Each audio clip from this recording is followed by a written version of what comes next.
ভারতীয় জনতা পার্টির প্রধানমন্ত্রী, সিপিএম এর প্রধানমন্ত্রী। সেই প্রধানমন্ত্রীর পোস্টারে যারা লাথি মারে, এখানে যারা প্রধানমন্ত্রীর পোস্টারে লাথি মারে, প্রধানমন্ত্রীকে যারা গালাগালি করে, যারা ভারতকে বলে ভারত তেরে টুকরে হোঙ্গে, তারা কোথাকার স্টুডেন্ট? আপনারা বলুন, তারা কোথাকার স্টুডেন্ট? তারা কোথা থেকে ভারতীয়? সম্মান করতে পারে না, দেশের সর্বোচ্চ ব্যক্তি সম্মান নেই, তাদের জন্য কোনো আইন শৃঙ্খলা মানে না, তারা পারে শুধু হুলিগান করতে, বিশৃঙ্খলা সৃষ্টি করতে। ভারতে থাকো তো ভারতকে সর্বোপরি রাখতে হবে, রাষ্ট্র সর্বোপরে, তারপর সবকিছু। হ্যাঁ, পরীক্ষায় গলত হয়েছে, পেপার লিক হয়েছে, তার জন্য প্রশাসন ব্যবস্থা নিয়েছে, সরকার ব্যবস্থা নিয়েছে, রিজাইন করেছে, সিস্টেমের দ্বারা শান্তিপূর্ণ দ্বারা করতে হবে। ওরা কি করেছে? নোংরামি। সিপিএম মিছিল করেছে, বাম ছাত্র এসএফআই, আইএসএফ, এরা সবাই, এরা এই ককরোচ জনতা পার্টির আন্দোলনকে হাইজ্যাক করেছে। এদের পেছন থেকে এরম ভাবে প্রোপাগান্ডা চালিয়েছে, পুরো জিনিসে কমপ্লিট কিওস লেগেছে। ফরেন ফান্ডিং আনিয়েছে এরা।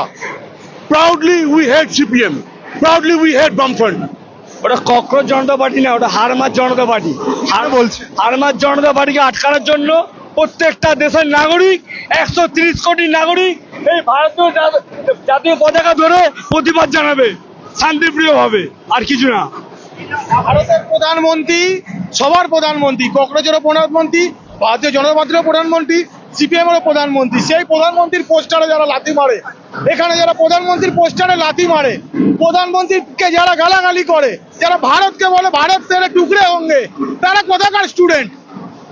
আপনারা বলুন, তারা কোথাকার স্টুডেন্ট? তারা কোথা থেকে ভারতীয়? ভারত তেরে টুকরে হোঙ্গে, তাদের প্রধানমন্ত্রীও যা, আমাদের প্রধানমন্ত্রীও তা। তিনি পুরো ভারতবর্ষের প্রধানমন্ত্রী, যশস্বী নরেন্দ্র মোদী, তার পোস্টারে লাথি মারছে। এগুলো ভাববার বিষয়। তারা শ্রীলেখা মিত্র একজন শিক্ষিত অভিনেত্রী, তিনি একজন প্রধানমন্ত্রীর কুরুচিকর পোস্টার নিয়ে, তাদের কাছ থেকে কি শিখবে? তারা যে জেনারেশনের কথা বলছে, জেনারেশন কি শিখবে? আমরা তো শিখেছি কি, আমরা আমাদের শিক্ষকের কাছ দিয়ে শিখবো। তা তিনি তাদের সিনিয়র পার্সন, তিনি একটা কমিউনিটিকে সাপোর্ট করে। দেশ হিতে যারা কাজে লাগলো না, তাহলে কি করে চলবে? আমাদের দেশ হিতে, ভারতবর্ষে যতক্ষণ থেকে স্বাধীন হয়েছে, বামফ্রন্ট কোনোদিন কোনো ভালো কাজে যোগদান আমাদের করেনি।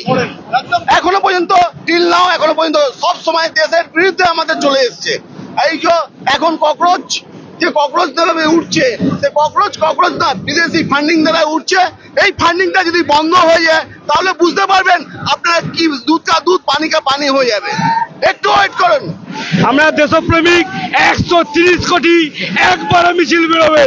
এই টেলার, এই হারমাত না, এই ককরোচ পার্টি হারমাত পার্টিকে দেশের প্রেমিক শান্তিভাবে বোঝানোর জন্য যথেষ্ট। ককরোচ বলছে তারা তো অরাজনৈতিক, তারা ছাত্র সংগঠন। ওটা হারমাত পার্টি, কোনো অরাজনৈতিক না, রাজনৈতিক।